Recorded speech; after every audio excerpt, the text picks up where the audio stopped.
नमस्कार दोस्तों, स्वागत है मेरे YouTube channel learn C language में। दोस्तों, आज की इस वीडियो में हम पढ़ने वाले हैं ऑपरेटिंग सिस्टम में पेजिंग क्या होता है। तो फर्स्ट ऑफ ऑल, चैनल पर नए चैनल को सब्सक्राइब करिए, वीडियो को लाइक और शेयर करें ताकि हमें नेक्स्ट वीडियो के लिए मोटिवेशन मिले और आपको हमारी वीडियो की से रिलेटेड प्रत्येक इन्फॉर्मेशन है वो टाइम टू टाइम प्रोवाइड होती रहे।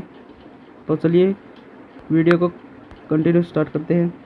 पेजिंग एक प्रकार की स्टोरेज मैकेनिज्म होती है जो ऑपरेटिंग सिस्टम को सेकेंडरी स्टोरेज से प्रक्रियाओं को पेज के रूप में मुख्य मेमोरी में प्राप्त करने की अनुमति देता है। मतलब ये क्या होता है, एक प्रकार की स्टोरेज मैकेनिज्म है, स्टोरेज प्रक्रिया होती है जो आपके ऑपरेटिंग सिस्टम में जो सेकेंडरी स्टोरेज में जो पेज होते हैं या जो सेकेंडरी स्टोरेज में जो आपका डाटा होता है उसको मुख्य मेमोरी में पेज के रूप में है वो एक्सेस करने की अनुमति देता है, पेज के रूप में यूज करने या उसको डाटा को एक्सेस करने की अनुमति देता है। पेजिंग विधि में मुख्य मेमोरी को भौतिक मेमोरी के छोटे निश्चित आकार के ब्लॉक्स में विभाजित किया जाता है जिन्हें फ्रेम्स कहा जाता है। मतलब इसमें क्या, जो आपकी मुख्य मेमोरी होती है उसको ब्लॉक्स के अंदर है वो डिवाइड कर लिया जाता है, जो आपकी रैम होती है उसको, और उसका प्रत्येक का जो साइज़ होता है वो एक निश्चित साइज़ होता है प्रत्येक का, जिसे फ्रेम कहा जाता है।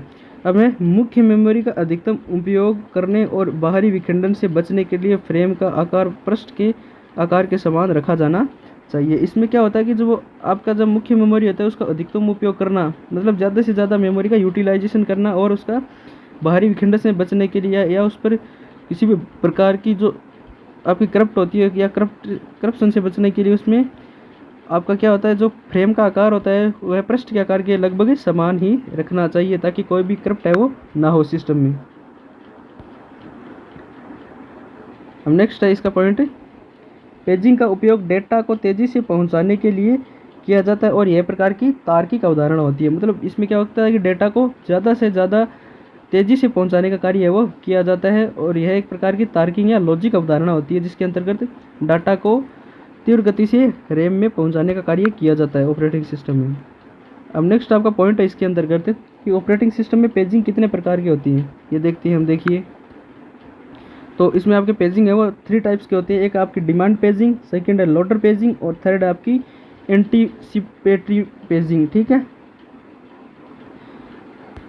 फर्स्ट हम पढ़ने वाले हैं डिमांड पेजिंग कि डिमांड पेजिंग क्या होती है और क्यों यूज़ में लेते हैं ऑपरेटिंग सिस्टम में। डिमांड पेजिंग वर्चुअल मेमोरी के उदाहरण के अनुसार किसी भी प्रक्रिया को निष्पादित करने के लिए प्रक्रिया को केवल एक हिस्से में मेन मेमोरी में मौजूद होना आवश्यक होता है। मतलब इसमें क्या होता है कि जो वर्चुअल मेमोरी होती है आपकी, उसके उदाहरण के अनुसार किसी भी प्रक्रिया को यदि आप निष्पादन या एग्जीक्यूट करना चाहते हैं तो आपकी वह मेन मेमोरी में उपस्थित होना बहुत ज़रूरी होता है। यदि आप कोई भी प्रोसेस है उसको एग्जीक्यूट कराना चाहते हैं और वो आपकी रैम में नहीं होगी तो उसको आप एग्जीक्यूट नहीं करवा सकते।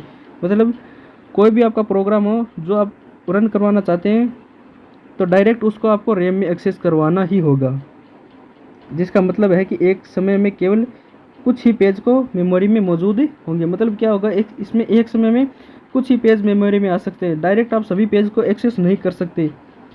इसमें कुछ रूल्स होते हैं जिसके अकॉर्डिंग आप एक एक करके 1 बाय 1 है वह प्रत्येक पेज को एक्सेस कर सकते हैं मेन मेमोरी में।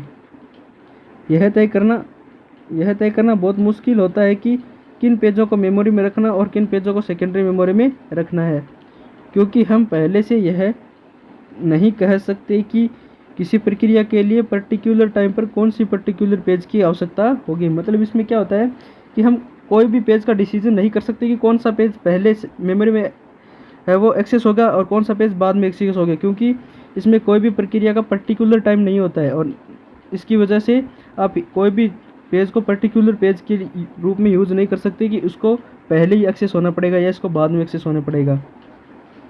नेक्स्ट पॉइंट है, इस समस्या को दूर करने के लिए डिमांड पेजिंग नामक एक अवधारणा को लिया गया है। यह फ्रेम सभी पेज के को सेकेंडरी मेमोरी में सुझाव देता है जब तक कि उनकी आवश्यकता ना हो। मतलब ये क्या होता है कि जब तक कोई भी पेज की आपको आवश्यकता नहीं होगी तो वह आपके सेकेंडरी मेमोरी में ही रहेगा और जैसी उसकी आपको आवश्यकता होगी, सिस्टम को उसको परफॉर्मेशन की ज़रूरत होगी तो वह अपने आप ही जो आपकी प्राइमरी मेमोरी होगी उसमें लोड कर दिया जाएगा। नेक्स्ट पॉइंट है,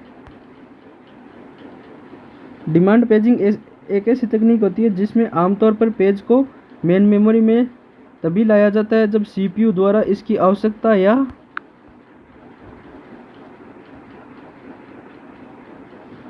मांग की जाती है। मतलब CPU द्वारा जब इसकी आवश्यकता या मांग की जाती है तभी आपका जो मेन मेमोरी में उस पेज को लाया जाता है। प्रारंभ में केवल वे ही पेज लोड किए जाते हैं जिनकी प्रक्रिया तुरंत आवश्यक होती है। मतलब जो आपके बहुत ही ज़्यादा इंपॉर्टेंट पेज होते हैं जिनको ज़्यादा से ज़्यादा आपको एक्सेस करने की ज़रूरत है, उन्हीं पेज को सबसे पहले एक्सेस किया जाएगा। जो आपके इंपॉर्टेंट पेज होते हैं वे सभी जिन्हें कभी एक्सेस नहीं किया जा सकता, इस प्रकार के कभी भी फिजिकल मेमोरी में लोड नहीं होते। मतलब जो पेज आपके कभी भी यूज़ में नहीं आ रहे हैं उनको कभी भी आप मेन मेमोरी में लोड नहीं कर सकते, उन्हें हमेशा फिजिकल मेमोरी में ही रखा जाएगा।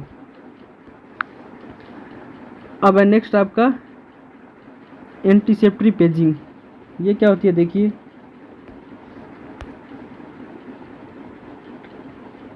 यह एक ऐसी पेजिंग तकनीक है जिससे कभी कभी स्वैप प्री अप्रोच भी कहा जाता है, प्रीफेज कहा जाता है, जो भविष्य के पेज दोषों को कम करने के लिए भविष्यवाणी करती है कि कौन से पेज जल्द ही संदर्भित किए जाएंगे। मतलब यह क्या होता है कि भविष्यवाणी के अकॉर्डिंग चलती है कि कौन से पेज है वो जल्दी संदर्भित किए जाएंगे और कौन से पेज है वो जल्दी संदर्भित नहीं किए जा सकते। मतलब एक प्रकार से यह इसमें पॉसिबिलिटी बताई जाती है, इसमें कन्फर्म नहीं बताया जा सकता कि कौन सा पेज पहले लोड होगा या बाद में होगा। पेजिंग को लागू करने के लिए मूल विधि में फिजिकल मेमोरी का फ्रेम नामक निश्चित आकार के ब्लॉक में तोड़ लेना और लॉजिकल मेमोरी को उसी आकार के में ब्लॉक में तोड़ लेना शामिल है, जिसे पेज कहा जाता है। इसमें क्या होता है, जब इसमें पेजिंग की विधि लागू की जाती है तो इसमें क्या होता है, तो मेमोरी का फ्रेम होता है उसको निश्चित आकार के ब्लॉक्स में तोड़ा जाता है और जो उसकी लॉजिकल मेमोरी होते हैं उसको उसी आकार में तोड़ना शामिल होता है। जो आपके ब्लॉक्स है वो आपके डिवाइड किए गए उसी के आकार में, जिसे क्या कहा जाता है, आपका पेज कहा जाता है। जो पेज की आकार होता है उसी के अकॉर्डिंग उसके छोटे छोटे है वो सेगमेंट्स है वो बना लिए जाते हैं। जब किसी भी प्रक्रिया को निष्पादित किया जाना होता है तो उसे पेजों को बैंकिंग स्टोर में किसी भी उपलब्ध मेमोरी के फ्रेम में लोड किया जा सकता है। मतलब इसमें क्या होता है कि आपके जो अलग अलग जो फ्रेम्स होते हैं मेमोरी के, उसमें जो पेज को आपको स्टोर करना है या जिस पेज को आप एक्सेस करना चाहते हैं उसको उस मेमोरी के फ्रेम में वो लोड कर दिया जाता है, स्टोर कर दिया जाता है। बैंकिंग स्टोर को निश्चित आकार के ब्लॉकों में विभाजित किया जाता है जो मेमोरी फ्रेम के समान आकार के होते हैं। इसमें क्या होता है, जो बैंकिंग स्टोर के निश्चित आकार के जो ब्लॉक होते हैं उनमें आप उसका विभाजन कर लिया जाता है जो आपकी मेमोरी होती है, और इसमें सभी जो आपके पेज होते हैं उनके एक निश्चित आकार में सभी को इनके अंतर्गत है वो स्टोर करवा दिया जाता है। अब इसके फ़ायदे क्या होते हैं ये देखने वाले हैं हम। पेजिंग का उपयोग करने के फ़ायदे, एडवांटेज क्या होते हैं, तो देखिए।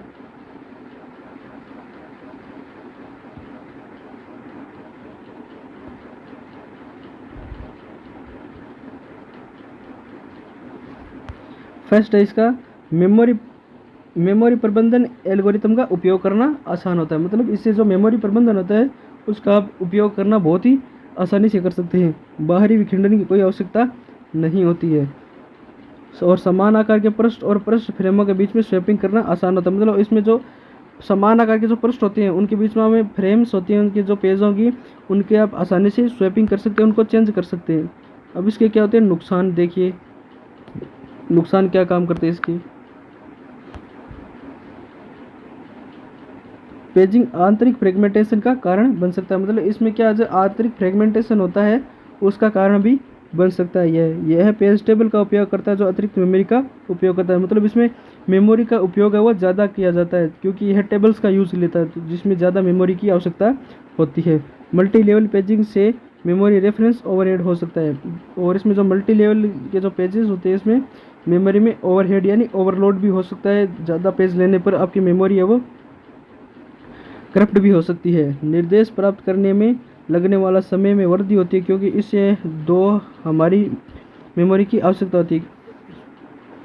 इसमें क्या होता है कि जो लगने वाला समय होता है उसमें वृद्धि होती है क्योंकि इसमें जो मेमोरी होती है वो 2 मेमोरी एक्सेस करने की आवश्यकता होती है। इसमें मतलब डबल मेमोरी का यूज़ है वो किया जाता है।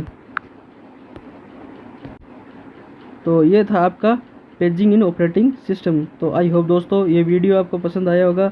यदि वीडियो पसंद आए तो वीडियो को लाइक करना, चैनल को सब्सक्राइब करना। मिलते हैं कि ऐसी नेक्स्ट यूज़फुल वीडियो के साथ में ऑपरेटिंग सिस्टम के नए ट्यूटोरियल के साथ। तब तक के लिए bye bye, take care, thanks for watching this video, keep supporting us.